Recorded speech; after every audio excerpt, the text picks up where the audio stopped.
آخر میں دعا ہوگی. تو آپ کو پتہ ہے کہ مکہ مسجد کے امام صاحب عبداللہ الازہری صاحب رحلت کر گئے اور آج ان کی نماز جنازہ بھی ہوئی اور تدفین بھی. بعد میں جب دعا ہوگی تو ان کے مغفرت کے لیے بھی دعا کی جائے گی. حضرات، آج کی یہ محفل، ذرا آہستہ بات کرو آپ. آج کی یہ محفل جامع مسجد عالیہ کے کانفرنس ہال میں آج بتاریخ 9 سپٹمبر 2015 9 دسمبر ہے، ٹھیک ہے، 9 دسمبر 2015 مطابق 26 صفر 1437 ہجری منعقد ہو رہی ہے بعد نماز عصر عالیہ مسجد کے کانفرنس ہال میں. اور اس کا عنوان اقبال کے فلسفہ خودی کا روحانی پہلو. آج ہمارے درمیان اقبالیات کے ایک بہت بڑے اسکالر سائنسداں ڈاکٹر م تقی خان صاحب موجود ہیں، اور شاید میرا خیال ہے کہ وہ 6-8 مہینے کے بعد ہمیں مخاطب کر رہے ہیں. 6 مہینے تو ہوتا یہ ہے کہ وہ امریکہ میں 6 مہینے گزارتے ہیں، 6 مہینے سے کچھ زائد پھر یہاں آتے ہیں، تو یہاں ہمیں اپنے خیالات سے مستفید فرماتے ہیں. ایک تو اقبال پہ، اور دوسرے پھر وہاں پر بھی وہ ہمارے سفیر کا کام کرتے ہیں، ہمارے محافل کا ذکر کرتے ہیں، اور دلچسپی رکھنے والے حضرات ان سے یہاں کے محافل کے واقعات بھی سنتے ہیں. تو یہ جو عنوان ہے، ایک خیال یہ بھی ہے کہ اقبال کو بیرونی ممالک میں فلسفی کی حیثیت سے زیادہ جانا جاتا ہے.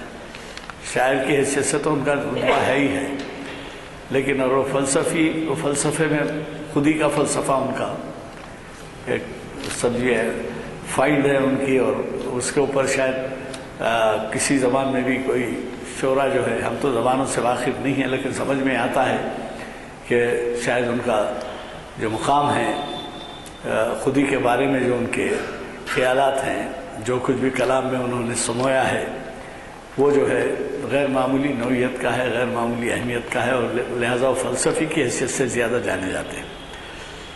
آج کی یہ محفل اقبال شناسی کی 831ویں نشست ہے. اس کا آغاز ہماری مسجد کے پیش امام حافظ و قاری محمد برکت اللہ صاحب کی قرات سے ہوا. اور اتفاق کی بات یہ ہے کہ آج ہم جب یہ اعلامیہ اکثر تقسیم کر دیتے ہیں منگل یا چہارشنبے کو، تو اس میں کچھ تاریخوں کی کمپیوٹر کی غلطی کی وجہ سے وہ چھپ کے تو آ گئے ہیں، لیکن تاریخیں بدل گئی ہیں، لہٰذا وہ آپ کو نہیں ملے گی. البتہ پروگرام سنا دیا جائے گا اگلے ہفتے کا، اور شاید وہ کل شام تک پھر چھپ کے آ جائیں گی دوبارہ. اور آج کے اس محفل میں ہمیں ایک اور شخصیت کا استقبال کرنا ہے، اور وہ ہیں جناب افتخار حسین صاحب، جنہوں نے کربلا معلیٰ کی زیارت فرما کر ابھی حال میں واپس ہوئے ہیں، اور ہمارے سب کے لیے دعا گو رہے ہیں.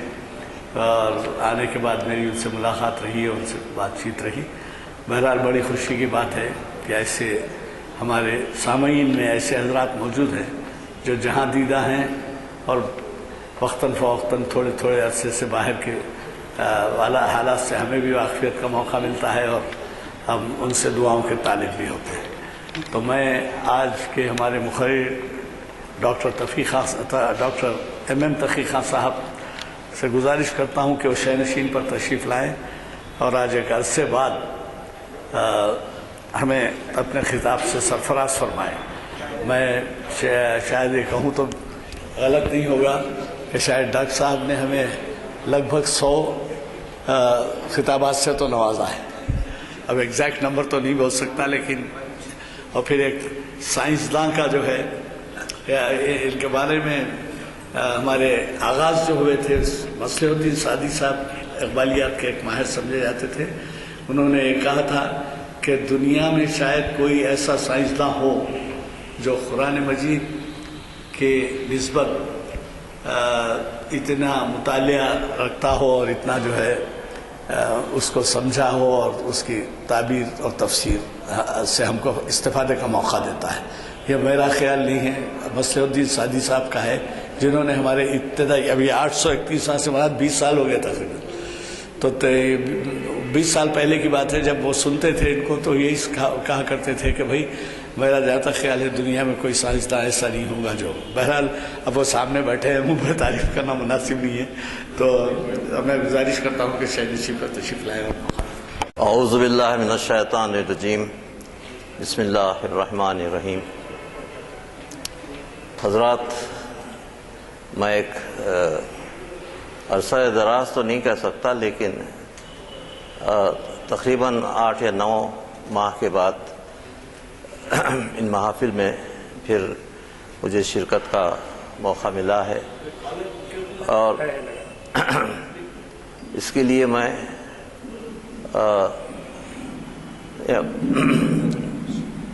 ادارے کا مشکور ہوں کہ میرے خیالات کے اظہار کا موقع مل رہا ہے. لیکن میں آپ کو یقین دلانا چاہتا ہوں کہ میں جہاں بھی جاتا ہوں وہاں میری مصروفیت میں اقبال ضرور شامل رہتے ہیں، اور میں نے یہاں کی نمائندگی وہاں کے محافل اقبال شناسی میں کی، اور خصوصاً اقبال کا جو سینٹینری منائی جا رہی تھی وہاں کے اکیڈمی میں، وہاں پر مجھے بہت نمایاں موقع ملا کہ اپنے خیالات کا اظہار کر سکوں، اور 2 یا 3 سے زیادہ تقاریر میرے ہوئے تھے اس وقت جلسے میں. آج کا جو مضمون ہے وہ اقبال کا تصور خودی. میں پچھلے سال اسی سلسلے میں نے 2 تقاریر آپ کے سامنے یہاں میں نے کی تھی، اس کا ریکارڈ ہے میرے پاس، اور اس میں نے اقبال کا کے تصور خودی کے فلسفیانہ پہلوؤں پر میں نے روشنی ڈالی تھی، فلاسافیکل ایسپیکٹس پہ جو ہے. لیکن موضوع اتنا وسیع ہے کہ اس پر اور کئی تقاریر ہو سکتی ہیں، اور انشاءاللہ میں مارچ تک ہوں یہاں پر. ان تقاریر کے علاوہ جو میرے شیڈیولڈ ہیں 2، آج اور پھر 1 ہفتے کے بعد 16 کو، اس کے بعد پھر جب بھی مجھے موقع ملے گا آپ کے سامنے ضرور حاضر ہوا کروں گا، یہ میرا وعدہ ہے. اب چلیے اصلی موضوع کی طرف چلتے ہیں.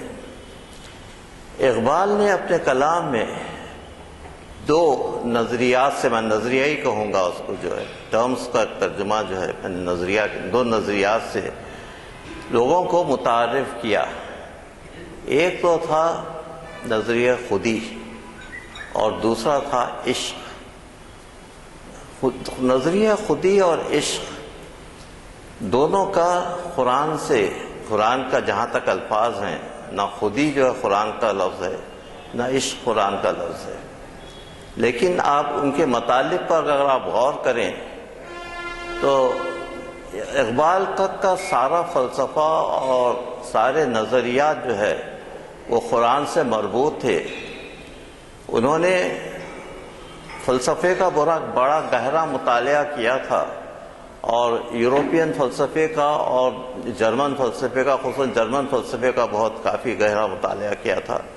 نیچے کے متعلق انہوں نے اپنے کلام میں کہا ہے. بہرحال ان سب چیزوں کے بعد ان کو اگر آخر میں ان کے نفس کو جب اطمینان ہوا وہ اسلامی فلسفے کی وجہ سے، تو ان کے جتنے نظریات ہیں وہ سب قرآنی نظریات ہیں.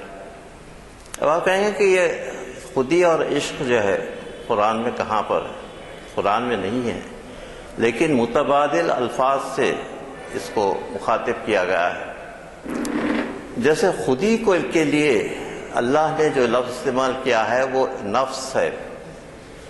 انسان کو نفس سے پکارا گیا، یا ایھا النفس المطمئنہ، اے نفس مطمئنہ. اور کل نفس ذائقۃ الموت، ہر نفس کو موت کا ذائقہ چکھنا ہے۔ تو خودی کا متبادل قرآن میں نفس ہے، اور اس کا ہم ترجمہ یہ کر سکتے ہیں کیونکہ نفس ایک جامد چیز ہے، اور یہاں ہم ایک ایسی حرکی چیز سے ہم ذکر کر رہے ہیں تو جو جامد نہیں ہو سکتی، تو ہم اس کو کہہ سکتے ہیں کہ شعور نفس کا نقطۂ روشن، اتنی لمبی چیز کی بجائے شعور نفس اب کہیں گے ہم۔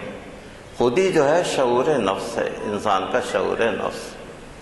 اور اس شعور نفس کے متعلق اقبال نے خود اسرار خودی کا جو دیباچہ لکھا ہے وہ پڑھنے کے قابل ہے۔ اس کے اندر سارے کے سارے چیزوں کا انہوں نے احاطہ کیا ہے، اور اسرار خودی میں انہوں نے خودی کے جو لفظ استعمال کیا ہے پہلی مرتبہ، اس کے متعلق اس نے صراحت کی ہے کہ خودی کے معنی انا کے نہیں ہے، غرور کے نہیں ہے۔ جی، خودی انا نہیں ہے، بلکہ خودی عزت نفس ہے، انسان کا عزت نفس۔ انسان ہونے کی حیثیت سے اس کی عزت نفس کا نام ہے خودی۔ اور چونکہ اور یہ اللہ سے بالکل یہ اس طریقے سے وابستہ ہے کہ جس طریقے سے اللہ جو ہے ہر روز اس کی ایک نئی شان ہے، کل یوم و فی الشان اللہ کے لیے ہے کہ ہر روز اس کی ایک نئی شان ہے، اور اسی طریقے سے خودی کا جو پہلو ہے ہر روز اس کے لیے ایک نئی شان ہے، کیونکہ خودی کا تعلق اللہ سے جی خودی کا تعلق اللہ سے ہے، اس لیے اس کا بھی ایک نئی شان ہے۔ تو یہ خودی جو ہے ایک مسلسل سفر ہے۔ کس کا سفر ہے؟ نفس کا مسلسل سفر، انسانی نفس کا مسلسل سفر۔ اور یہ اتنا مسلسل سفر ہے کہ نفس کا مسلسل سفر کبھی ختم نہیں ہوتا، اور یہ ہمیشہ جاری رہے گا۔ اور اس کے ساتھ ہی جو ہے خودی کا جو سلسلہ ہے اس کے متعلق لوگ لکھتے رہیں گے، اور اس سلسلہ آگے بڑھتا رہے گا۔ جو ہے یہ مسلسل سفر ہے یہ۔ اب دوسرا ٹرم جو انہوں نے استعمال کیا ہے نظریہ، وہ عشق کا ہے۔ عشق جو ہے وہ عربی لفظ نہیں ہے، نہ قرآن میں عشق کا کوئی ذکر ہے، لیکن عشق کی بجائے مودت کا لفظ استعمال کیا گیا ہے۔ جی، قُلْ لَا أَسْأَلُكُمْ عَلَيْهِ أَجْرًا إِلَّا الْمَوَدَّةَ فِي الْقُرْبَى، میں تم سے اپنی اجر رسالت نہیں مانگتا سوائے اس کے کہ تم میرے اقربا سے محبت کرو۔ تو مودت کا لفظ ہے، عشق کا لفظ، عشق استعمال نہیں ہوا ہے۔ لیکن مودت جو ہے حرکی نہیں ہے، یہاں پر عشق جو ہے ایک حرکی چیز ہے۔ خودی کا سفر جب تمام ہوتا ہے، اتمام سفر، خودی کا جب اتمام سفر ہے، اس منزل کو عشق کہتے ہیں۔ خودی جب اپنے ہائیسٹ منزل پر پہنچ جاتی ہے تو منزل وہاں سے، عشق کی منزل وہاں پر سے شروع ہوتی ہے۔ جی، تو خودی کا جب سفر ختم ہوتا ہے وہ عشق کی منزل وہاں پر شروع۔ عشق کی ایک جس نے جب کر دیا خزاں تمام، جی، ورنہ اس جہاں کو بے قرار سمجھے تھے ہم۔ جی، یہ عشق کی ایک جس نے سب کر دیا خزاں تمام۔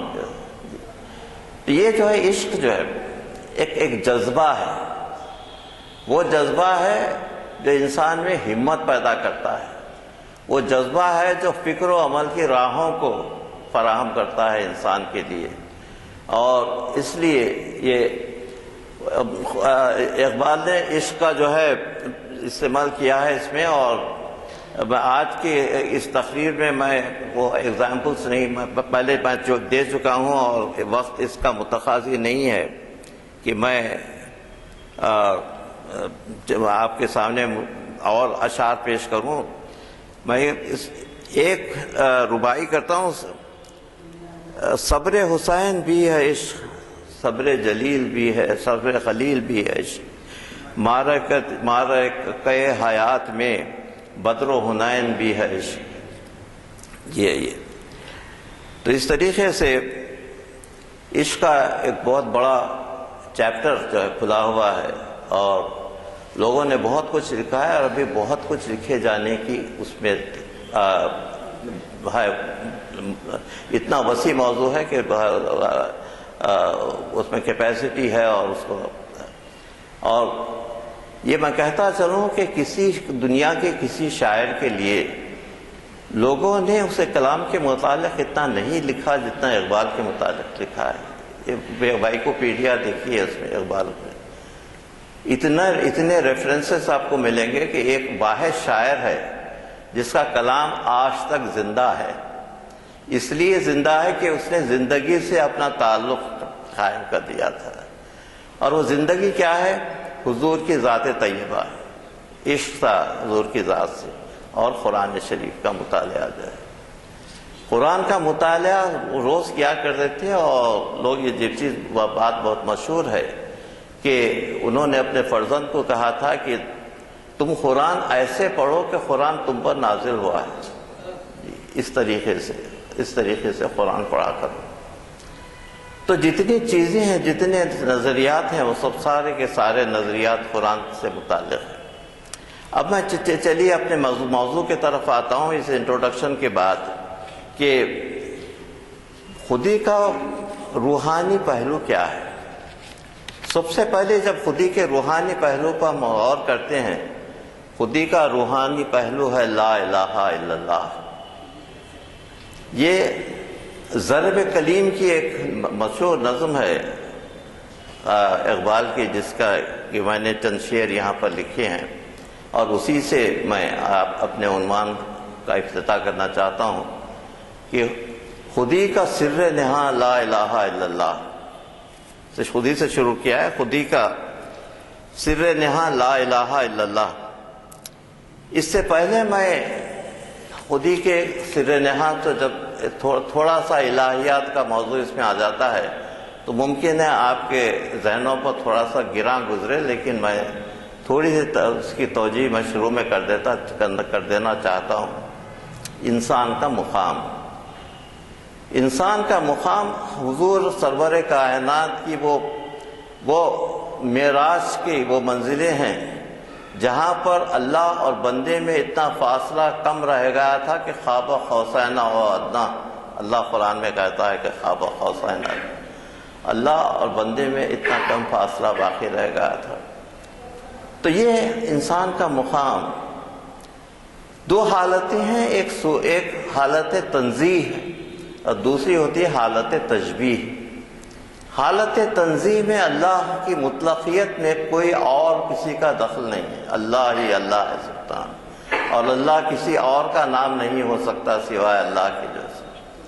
تو مطلقیت میں کوئی اس کا شامل نہیں ہے، لیکن ان کا حدیث قدسی ہے جس سے آپ واقف ہوں گے۔ حدیث قدسی یہ ہے کہ حدیث قدسی اس کو کہتے ہیں کہ جو اللہ کا کلام ہے، جو قرآن کا حصہ نہیں ہوا، حضور کے خلق تک محفوظ رہا اس میں، اور حضور نے کہا کہ یہ اللہ کا کلام ہے۔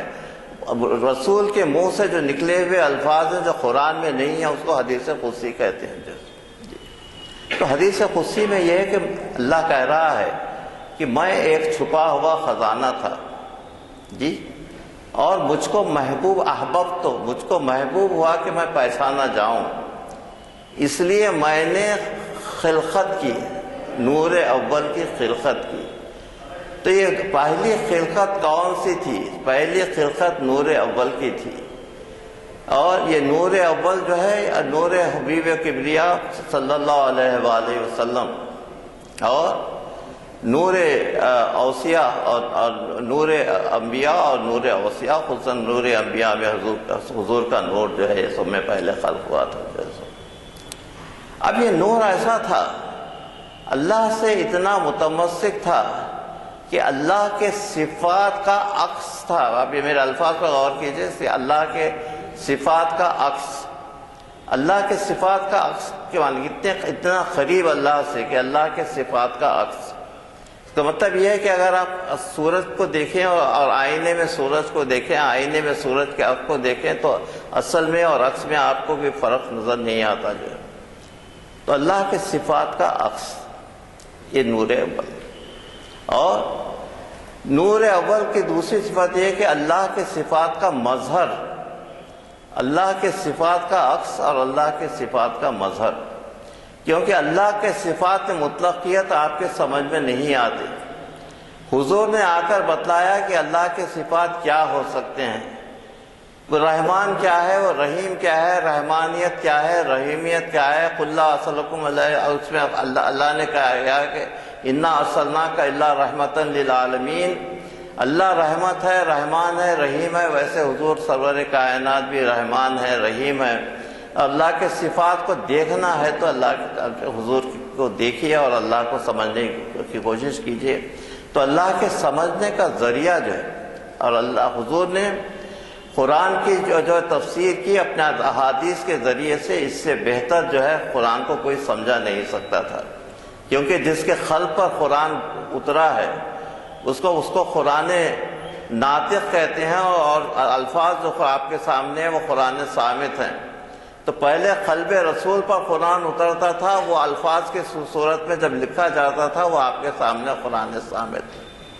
تو حضور جو ہے قرآن ناطق ہے، اس طریقے سے اللہ سے اتنے قریب ہیں تو خودی کا سر نہا لا الہ الا اللہ، اس سارے کے سارا حضور تک پہنچتا ہے۔ اس کے باقی کے اشعار یہ ہیں کہ خودی کا سر نہا لا الہ الا اللہ، خودی ہے تیغ فساں لا الہ الا اللہ، یہ خودی کا سر، یہ اپنے ابراہیم کی تلاش میں ہے، یہ دور اپنے ابراہیم کی تلاش میں ہے، صنم کدا ہے جہاں لا الہ الا اللہ، کیا ہے تو نے متاع غرور کا سودا، قریب ہو وہ فریب سود و زیاں لا الہ الا اللہ، خرد ہوئی ہے زمان و مکان کی زناری، نہ ہے زمان و مکان لا الہ الا اللہ۔ تو یہ سارے کا سارا جو ہے لا الہ الا اللہ سے روحاں خودی کا جو فلسفہ ہے، خودی کیا ہے، خودی کا آخری حد کیا ہے؟ خودی کی آخری حد ذات رسالت مآب صلی اللہ علیہ وآلہ وسلم ہے، کہ خودی کو بلند اتنا کہ ہر تقدیر سے پہلے خدا بندے سے خود پوچھے بتا تیری رضا کیا ہے۔ تو یہ عبد و معبود کا یہ تعلق، اور خودی کی انتہا جو ہے وہ ذات رسالت مآب ہے، اور خود اسی طرح یہ جا کر سلسلہ جو ہے لا الہ الا اللہ سے مل جاتا ہے، تو خودی کا سر نہا لا الہ الا اللہ۔ اور اس کے علاوہ اللہ جو ہے نہ زمانی ہے نہ مکانی ہے، نہ اس کا زمان ہے نہ مکان ہے۔ اسی طریقے سے اللہ سے جو متصل ہو جاتا ہے تو اس کا بھی زمان و مکان باقی نہیں رہتا۔ تو اسی طریقے سے یہ خودی کا جو سلسلہ ہے وہ لا زمانی اور لا مکانی ہے، تو اس لیے کہتے ہیں خرد ہوئی ہے زمان و مکان کے زناری، نہ ہے زمان و مکان لا الہ الا اللہ۔ تو وہ زمان و مکان کی قید میں تو خودی کو مت سمجھ جائے، یہ زمان و مکان کی قید سے اس طریقے سے آزاد ہے جس طریقے سے کہ لا الہ الا اللہ۔ اور اس کے بعد اقبال نے اور دوسرے چیزوں کا ذکر کیا ہے کہ سارے کے ساری چیزیں، یہ فریب سود و زیاں اور یہ اور وہ اور لالا و گل، یہ سارے کے سارے چیزوں پر آپ اگر غور کریں تو یہ اللہ کی مخلوق ہے اور اللہ کی طرف اشارہ کرتی ہے، تو سارے کی سارے چیزیں جو ہے جتنے مخلوقات ہیں وہ جا کر توحید میں ضم ہو جاتی ہیں۔ تو اس طریقے سے یہ زمان و مکان کا سلسلہ جو ہے بالکل ختم ہو جاتا ہے۔ دوسری چیز جو میں اس میں بیان کرنا چاہتا ہوں وہ یہ ہے کہ انسان اور اللہ کا کیا رابطہ ہے۔ اس کے لیے سورہ انسان کی ایک آیت ہے۔ اب یہ تو ہم انسان کامل کے متعلق آپ کے سامنے عرض کر رہے تھے، اب ہم جیسے انسانوں کے لیے کیا ہے۔ انا خلقنا الانسان من نطفۃ امشاج نبتلیہ وجعلناہ سمیعا بصیرا، ہم نے انسان کو ایک ملے جلے نطفے سے پیدا کیا اور اسے سمیع اور بصیر بنایا گیا۔ ملے جلے نطفے سے پیدا کرنا جو ہے بایولوجیکل اوریجن ہے انسان کا، کہ وہ نطفے سے پیدا ہوتا ہے۔ جیسے دوسرے جانور نطفے سے پیدا ہوتے ہیں، انسان کا اوریجن بھی یہ ہے کہ وہ ایک جانور، اس میں اور جانوروں میں کوئی فرق نہیں، لیکن وہ ترقی کرتے کرتے سمیع اور بصیر کی منزل تک پہنچ جاتا ہے۔ سمیع اور بصیر اللہ کے صفات ہیں، سننا اور دیکھنا، لیکن سمیع اور بصیر سننا اور دیکھنا نہیں ہے۔ سمیع اور بصیر کا مطلب یہاں ہے، سننا اور دیکھنے کا مطلب یہ ہے کہ اللہ نے انسان کو عقل دی ہے، ادراک اور تخیل، اور ادراک، تخیل اور کسی چیز اتنی اہم صفات ہیں کہ وہ انسان ترقی کرتے کرتے اپنی عقل سے وہ آگے بڑھ سکتا ہے۔ لیکن اس میں یہ ہے کہ اس پہ جو حیوانیت کا جو جذبہ ہے وہ ہمیشہ مغلوب رہتا ہے، اس پر وہ حیوانیت کی طرف جانا چاہتا ہے۔ اور انسان میں اللہ نے یہ دو قسم کے نفسوں کا ذکر قرآن میں کیا گیا ہے، یہ دونوں کے متعلق آپ کے سامنے تھوڑا عرض کروں گا۔ یہ سورہ یوسف میں نفس امارہ کے متعلق کہا گیا ہے، وَمَا أَبْرِئُ نَفْسِي إِنَّ النَّفْسَ الْأَمَّارَةَ لَبِسُوءٍ، میں اپنی نفس پر ملامت نہیں کرتا، کیونکہ نفس امارہ کا کام ہی یہ ہے کہ وہ غلط جو ہے گمراہی کی طرف لے جائے، گناہوں کی طرف لے جائے۔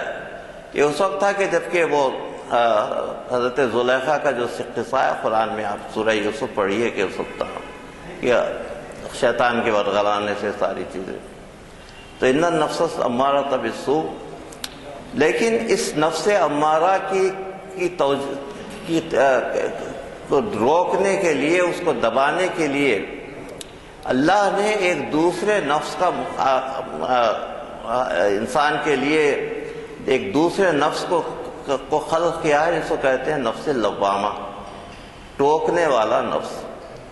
تو نفس امارہ ایک طرف ہوتا ہے، نفس لوامہ دوسری طرف ہوتا ہے۔ یہ نفس لوامہ جو ہے جانوروں میں بھی ہوتا ہے۔ آپ نے بلی کو دیکھا ہوگا کہ جو وہ چوری کرتی ہے وہ ادھر ادھر دیکھ لیتی ہے، کوئی اسے دیکھ تو نہیں رہا ہے۔ مطلب یہ ہے کہ چوری کا احساس اس کے ذہن میں رہتا ہے اور چوری کو غلط چیز سمجھتی ہے جو، تو جانوروں میں بھی اس کا احساس دیا گیا ہے۔ تو یہ نفس لوامہ، ٹوکنے والا نفس، یہ وہی نفس ہے جس کے لیے اللہ نے قرآن میں قسم کھائی ہے۔ سورہ شمس کی آیتیں، وَنَفْسٍ وَمَا سَوَّاهَا فَأَلْهَمَهَا فُجُورَهَا وَتَقْوَاهَا قَدْ أَفْلَحَ مَنْ زَكَّاهَا وَقَدْ خَابَ مَنْ دَسَّاهَا۔ جی اللہ کہہ رہا ہے کہ اس نفس کی قسم، جی جس کو ہم نے سنوارا ہے، وہ نفس وما سواہا، وہ نفس کی قسم جس نے ہم نے جس کو سنوارا ہے، اور اچھے اور برے کی تمیز جو ہے اس نے سکھائی ہے۔ فَأَلْهَمَهَا فُجُورَهَا وَتَقْوَاهَا، فجور اور تقویٰ دونوں چیزیں جو ہے اس کو سمجھا دی۔ وہ کامیاب ہو گیا جس نے اپنا تزکیہ نفس کیا، اور وہ جو ڈوب گیا جس نے اس کو غرقاب کر دیا۔ کہ اللہ نے دونوں چیزیں بتلا دی ہے۔ اب انسان کے ہاتھ میں ہے کہ وہ اچھائی کی طرف جائے یا برائی کی طرف جائے، کیونکہ ٹوکنے والا نفس وہاں پر پہلے ہی سے موجود ہے۔ اس کے بعد سورہ انسان میں اللہ فرماتا ہے کہ انا ہدیناہ السبیل اما شاکرن و اما کفورا، ہم نے دونوں راستے بتلا دی ہیں تاکہ تم یا تو شکر کا راستہ اختیار کرو یا جو ہے یا کفر کا راستہ اختیار کرو، دونوں راستے تمہارے سامنے ہیں۔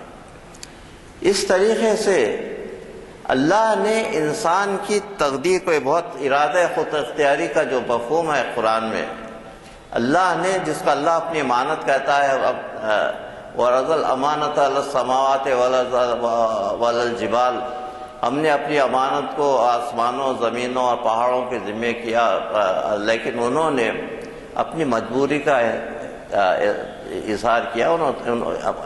اللہ کی عطا سے کوئی انکار نہیں کر سکتا، مجبوری کا اظہار کیا کہ ہم اس کو اٹھا نہیں سکتے، اور انسان نے بڑھ کر اس کو اٹھا لیا۔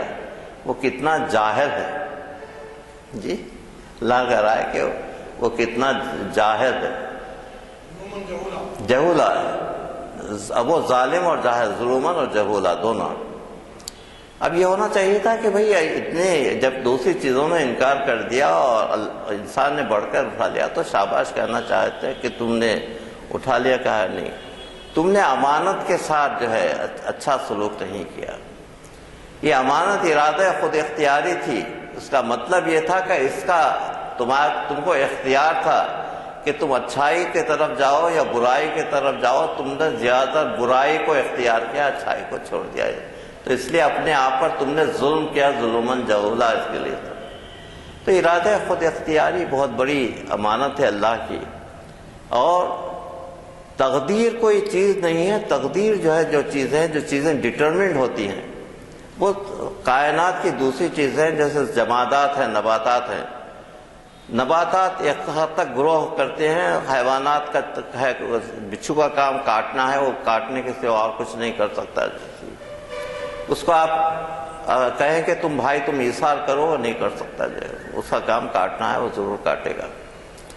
اس طریقے سے وہ ساری کی ساری چیزیں اور سورج اور چاند اور جتنے نظام شمسی ہیں، اللہ کے جو سسٹمز ہیں جو ہے پلانیٹری سسٹم سے لے کے، اور اس کے 4 ایسینشیل لاز ہیں جی، اسٹرانگ فورس اور ویک فورس اور گریویٹیشن اور الیکٹرو میگنیٹزم، اتنا ان میں ربط ہے کہ جو ہے ایک کروڑویں حصے کو اگر آپ تبدیل کریں تو ساری دنیا جو ہے تباہ ہو جاتی ہے۔ ساری کی چیزیں جو ہیں اپنے جو والشمس تجری لمستقر لها ذلك تقدیر العزیز العلیم والقمر قدرناه منازل حتى عاد كالعرجون القدیم للشمس ينبغي ان تدرك القمر ولا الليل سابق النهار كل في فلك يسبحون۔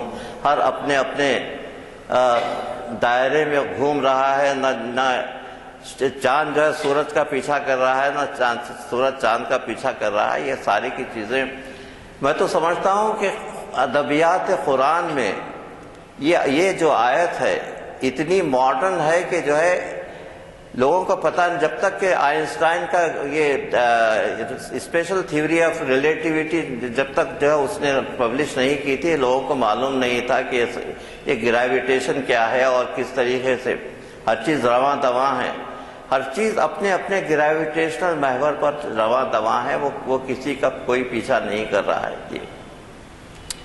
تو یہ ڈٹرمینیشن جو یعنی فکسڈ چیزیں انسان کے لیے نہیں ہے، اس کے لیے ہر چیز کھلی ہوئی ہے۔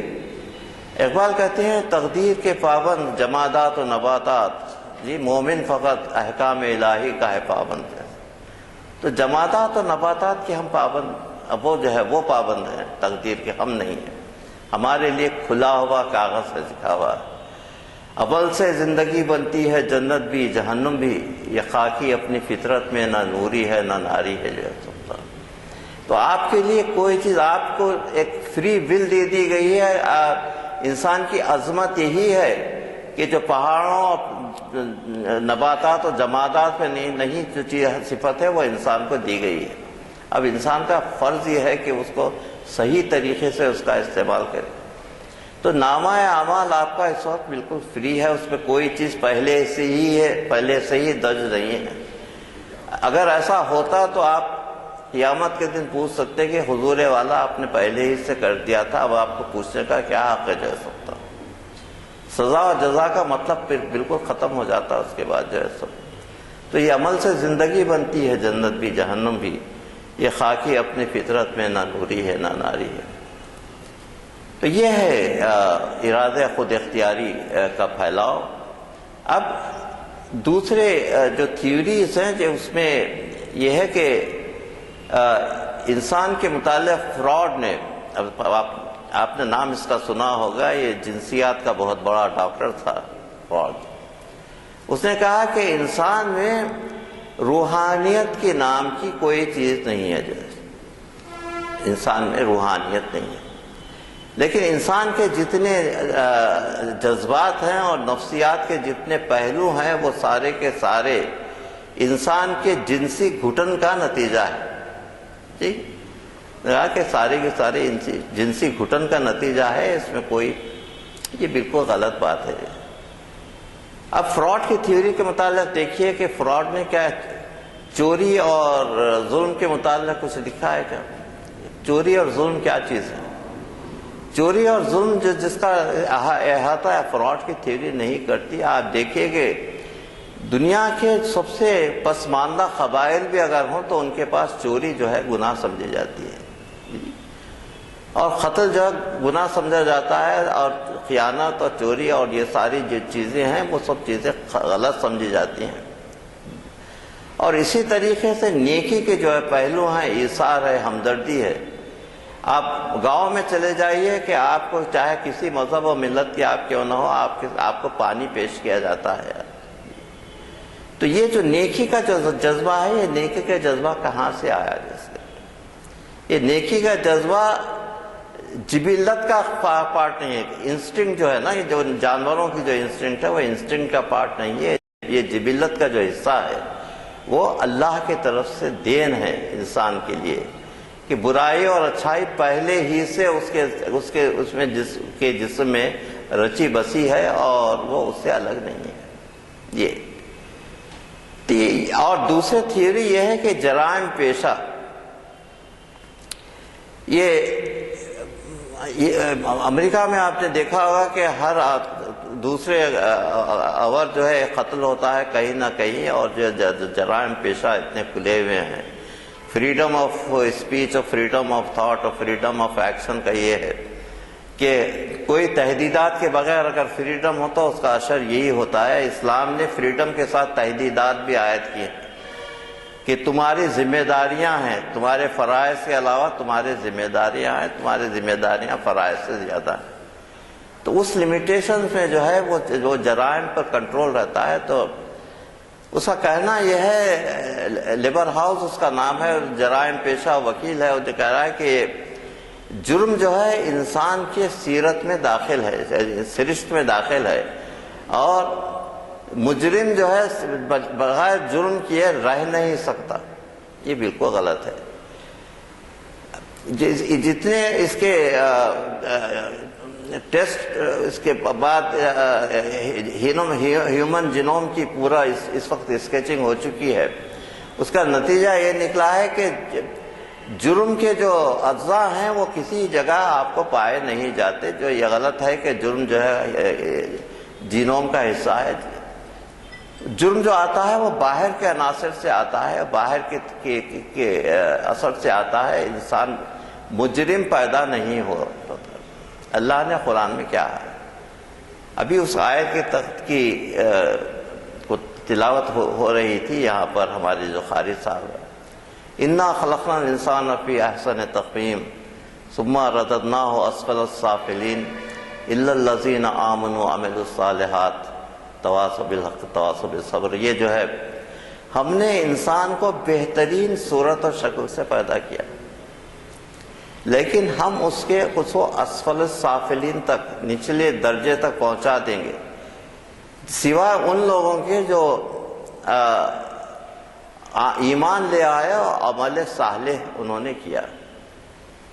اب یہ انا خلقنا الانسان فی احسن تقویم پر آپ غور کیجئے. یہ اتنا الیبوریٹ چیز ہے کہ اس پر کئی تقاریر ہو سکتے ہیں کہ انسان کتنا سیمیٹریکل ہے. آپ اپنے چہرے کو دیکھیے کہ آپ کا رائٹ جو ہے لیفٹ کا جو ہے بالکل سیمیٹریکل ہے، رائٹ اور لیفٹ اس طریقے سے اتنا سیمیٹرک. اگر آپ کی ایک آنکھ ہوتی تو آپ کیسے نظر آتے ہیں؟ جی اللہ نے آپ کو دو آنکھیں دی، اس کا ذکر بھی کیا ہے، ہم نے تو دو آنکھیں دی ہیں تم کو جو ہے جی، اور یہ سب چیزیں دی ہیں. تو اس میں یہ سیمیٹری انسان کی جو ہے وہ خود انسان جو ہے اللہ کی حسین ترین مخلوق کا نام انسان ہے. اللہ نے حسین ترین مخلوق کہا کہ یہ سب ہے، بہت ہی حسین مخلوق ہے، لیکن یہ نیچے چلی جا سکتی ہے اسفل السافلین تک سوا ان کے کہ جو ایمان لائے اور عمل صالح کیے جائے. تو یہ کہنا کہ جرم کا جو جینوم ہے، جرم کا جو حصہ ہے وہ انسان میں ہے، اللہ نے جرم کے ساتھ پیدا کیا ہے، یہ اللہ پر بڑی تہمت ہے. اللہ جرم کے ساتھ کسی کو پیدا نہیں کرتا. حضور فرماتے ہیں کہ ہر بچہ جو ہے فطرت پر پیدا ہوتا ہے. جب بچہ پیدا ہوتا ہے نہ وہ ہندو ہے نہ مسلمان ہے، فطرت پر پیدا ہوتا ہے، اور فطرت کا ذکر سورہ روم کی آیت نشان 30 میں اللہ نے کیا ہے، تو فطرت پر پیدا ہے۔ اس کو ہندو بنانا یا مسلمان بنانا یا سکھ بنانا یا پارسی بنانا ان کے ماں باپ کا کام ہے، لیکن یہ سب کے سب اللہ کے بندے ہیں، یہ سب کے سب انسان ہیں۔ انسان کا جو مرتبہ اللہ نے دیا ہے اسلام میں، وہ مرتبہ کسی اور مذہب میں نہیں دیا گیا ہے۔ اس لیے آپ قرآن کے مخاطبت کو دیکھیے، یہ کہ بہت کرنٹ ٹاپک ہے کہ جو ہے کہ تشدد اور بربریت جو عام طور پر اس وقت پھیلی ہوئی ہے، وہ سمجھ رہے ہیں کہ اسلام کا اس سے تعلق ہے۔ تشدد اور بربریت کا خود نام اسلام کا مطلب یہ ہے کہ وہ امن پسند مذہب ہے۔ ٹھیک ہے کہ یہ ساری کی ساری چیزیں انسان کا جو مقام ہے، انسان کا مقام بہت بلند مقام ہے اللہ کے پاس۔ اللہ کے پاس انسان کا اتنا بلند مقام ہے کہ اللہ نے انسان کو اپنا نائب بنایا ہے اس زمین پر جیسے۔ جی کرسچنز کیا کہتے ہیں؟ میں نے اپنی مقالے میں اس کا ذکر کیا ہے۔ کرسچنز یہ کہتے ہیں کہ اللہ انسان گنہگار پیدا ہوتا ہے۔ جی کرسچنز کا بلیف ہے، اور جب تک جو ہے جیسس کرائسٹ کو نہ مان لیں آپ جو ہے گناہوں سے مکتی نہیں پا سکتے۔ جی اور مہاتما گوتم بدھ نے کیا کہا کہ ترک لذات کے علاوہ ترک دنیا کر لو تاکہ دنیا میں رہو نہ گناہوں کے پیچھے رہو۔ تو دنیا کو چھوڑ دینا یا یہ ساری چیزیں جو ہے یا اپنے آپ کو ہر چیز سے بری کر لینا، یہ جو ہے سلیوشن نہیں ہے سکتا۔ سلیوشن یہ ہے کہ آپ دنیا میں رہ کر جو ہے آپ اس طریقے سے رہیے کہ آپ ایک اچھے انسان بن کر رہیے، دنیا میں رہ کر ایک اچھا انسان بن کر رہو آپ۔ اللہ نے خطابت کی ہے یا ایھا الناس۔ سردار جی یہاں پر بیٹھے ہیں اور کہنا چاہ رہا ہوں کہ یا ایھا المسلمین نہیں ہے حضور والا، یا ایھا الناس، آئے انسانوں۔ انا خلقناکم، یہ قرآن کے جو میگنا کارٹا ہے، انا خلقناکم من ذکر و انثی، وہ جعلناہ قبائل و شمائل لتعارفوا ان اکرمکم عند اللہ اتقاکم۔ اے انسانوں، ہم نے تم کو مرد اور عورت اس لیے پیدا کیا اور تم کو مختلف شمائل و قبائل میں تقسیم کر دیا کہ تاکہ تم پہچانے جا سکو۔ اللہ کے قریب وہی ہے جو صاحب تقویٰ ہے، جس کے پاس کیریکٹر ہے۔ تو اللہ کس کو پسند کرتا ہے؟ اللہ پسند کرتا ہے۔ اور اس کے بعد یہ بھی خیال بعض لوگوں کا کہ صرف مسلمان جنت میں جائیں گے اور دوسری ساری قومیں جو ہیں وہ جہنم میں جائیں گی، بالکل غلط ہے۔ سورہ بقرہ کی آیتیں پڑھیے، اس میں یہ ہے کہ جو اللہ کو مانے، اور کچھ بھی نہیں، محمد کو مانے نہیں ہے، جو اللہ کو مانے اور قیامت پر یقین ہو، جی اللہ کو مانے اور قیامت پر یقین ہو، اس کو ڈرنے کا کوئی، اس کا خوف یا حزن کا کوئی اس کے لیے مقام نہیں ہے۔ اللہ جو ہے اس کے نیکیوں کا بدلہ ضرور دینے والا ہے، وہ عادل ہے، چاہے کسی مذہب کا ہو۔ اگر اللہ کو مانے، اس میں یہ ہے کہ وہ شرک مت کرو، اللہ کو مانو، اللہ کو واحد مانو، اللہ کو مانو، اور جو ہے قیامت پر وہ ضرور جنت میں جائیں گے۔ تو اس لیے سے انسان کا مرتبہ اتنا بلند ہے، اور اللہ نے اتنا مرتبہ رکھا ہے کہ یا ایھا الناس کی کئی آیتیں قرآن میں ہیں، اور یا ایھا الذین، یا تو یا ایھا الناس ہے، یا بعض آیتیں یا ایھا الذین آمنوا ہے، ایمان لانے والوں، لیکن یا ایھا الناس کی کئی آیتیں۔ ایک منٹ سر، جی قرآن میں کئی جگہ جس میں محمد صلی اللہ علیہ وسلم کا ذکر ہے، ان کی تائید اور ان کا اتباع کرنے کا بھی نہیں بتا رہا ہوں، نہیں بتا رہا ہوں میں۔ سوالات کریں۔ جی ہاں، آپ کا سوال کا جواب دیتا ہوں۔ تو تو انسانیت کا اتنا بلند مقام ہے کہ انسان ہونا جو ہے بہت بڑی بات ہے، اور انسان ہونے کے ناطے اب انسان ہونے کے لیے شخصیت سازی کی ضرورت ہے، شعور نفس کو ترقی دینے کی ضرورت ہے۔ آج کی مجلس سے آج کی محفل میں میں نے یہاں تک ذکر کیا ہے، انشاءاللہ آئندہ محفل میں میں اس کے دوسرے ایسپیکٹ اس کا نفسیاتی پہلو جو ہے خودی کا، اس پہ میں بات کروں گا، تو انشاءاللہ جو ہے پھر 1 منٹ میں سنا دیتا ہوں، اس کا سوال جواب کریے. یہ چونکہ آج پرچے تقسیم نہیں ہوئے ہیں اعلامیے، اس لیے ضروری ہے کہ میں آپ کے گوش گزار کروں کہ 12 تاریخ کو یعنی ہفتے کے دن اسی مقام پر بعد نماز عصر 714 نشست ہے، جسے حجت الرجال انسانی حقوق و منشور کے عنوان سے مقرر ڈاکٹر اسلام الدین مجاہد ہیں، وہ مخاطب فرما رہے ہیں. یہ تو ہوا ہفتے کا پروگرام. پیر کے دن کا بھی سن لیجیے آپ. پیر کا پروگرام ہے شریعت اسلامی میں مداخلت.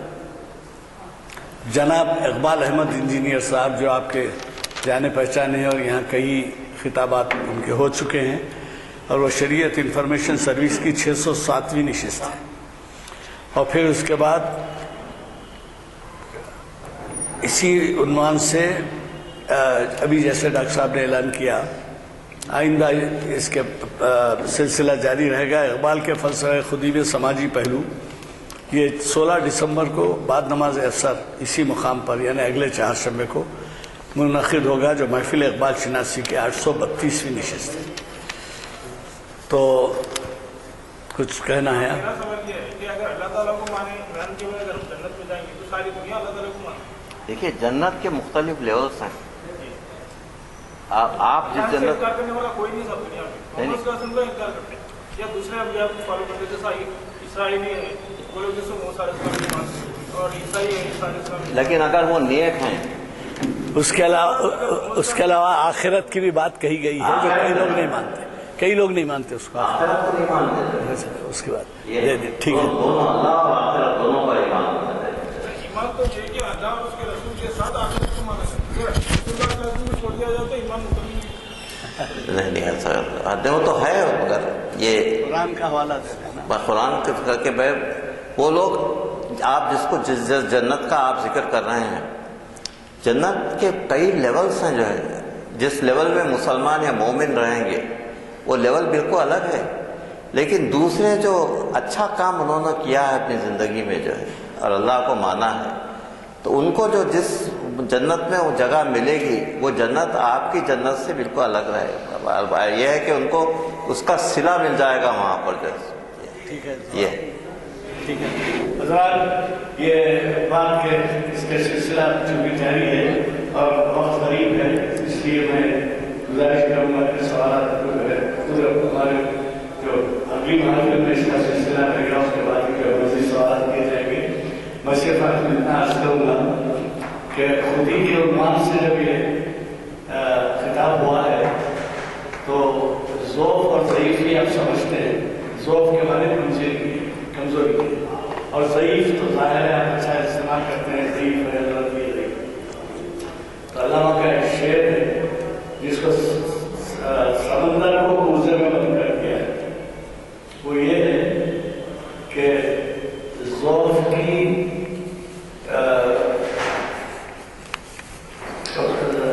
رائی بھی پرور. اس کا مطلب یہ ہے کہ اگر خودی کے ذوق سے، خودی کے عنوان پہ نا، خودی کے ذوق سے پربت بھی رائی، پربت باپ خودی کے ذوق سے، خودی میں اگر کمزوری رہی تو پربت بھی جو ہے رائی. خودی کے ذوق سے پربت بھی رائی، خودی کے زور سے رائی بھی پربت. تو خودی کا مقام رائی ایسی چیز جو ہے خودی ہے، اس میں تو پربت دعا. الہی قلبی محجوب نفسی مایوب عقلی مغلوب ہوائی غالب طاعتی خلیل معصیتی کثیر لسانی مخر فی الذنوب فکیف حیلتی یا ستار العیوب یا کشاف الکروب یا غفار الذنوب اغفر ذنوبی کلہا. آمین.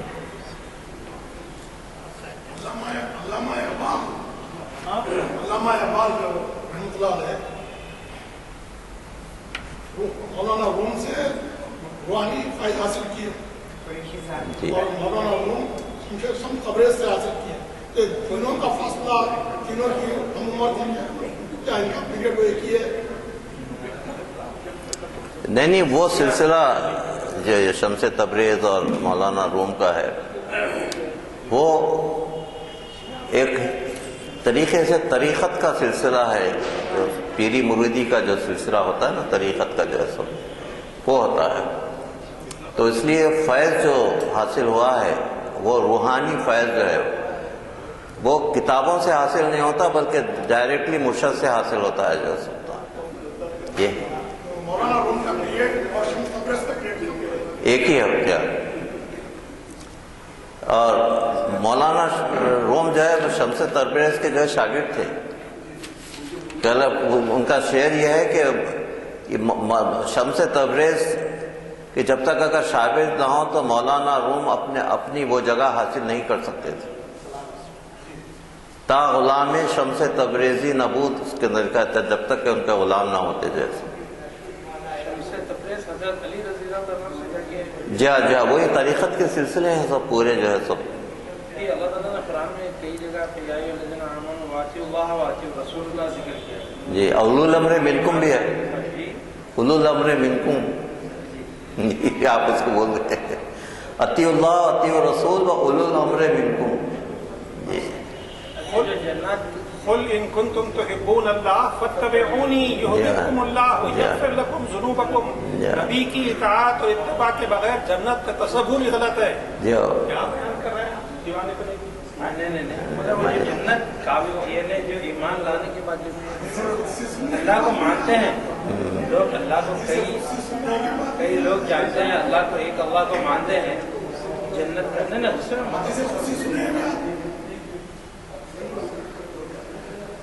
ابھی مولانا ابھی حدیث قدسی سنا ہے آپ؟ جی کہ میں اپنے آپ کو پہچاننا چاہوں جی تو وہ سننے کے بعد بھی بات کو گرا گزر رہا ہے. اچھا نہیں، اس میں کوئی بڑا مانے سے اپنے اپنے علم نہیں. کے اوپر ہے وضاحت کرنے کی. نہیں، اور یہ ہے کہ بھئی اللہ عادل ہے اور کسی کو ہمیں یہ نیکی کا بدلہ ملنا ضروری ہے. اللہ تعالیٰ کے نبی نے بتایا ہے کہ تب وہ کہ بغیر نبی پہ کو مانے کیسا جنت میں جائیں گے کیا ہے. وہ آپ اکثر علم ہے آپ کا علم سے اعلیٰ ہے. تو یہ جو جنت ملی اللہ تعالیٰ کے رسول نے کئی بار بتایا کہ ہم نے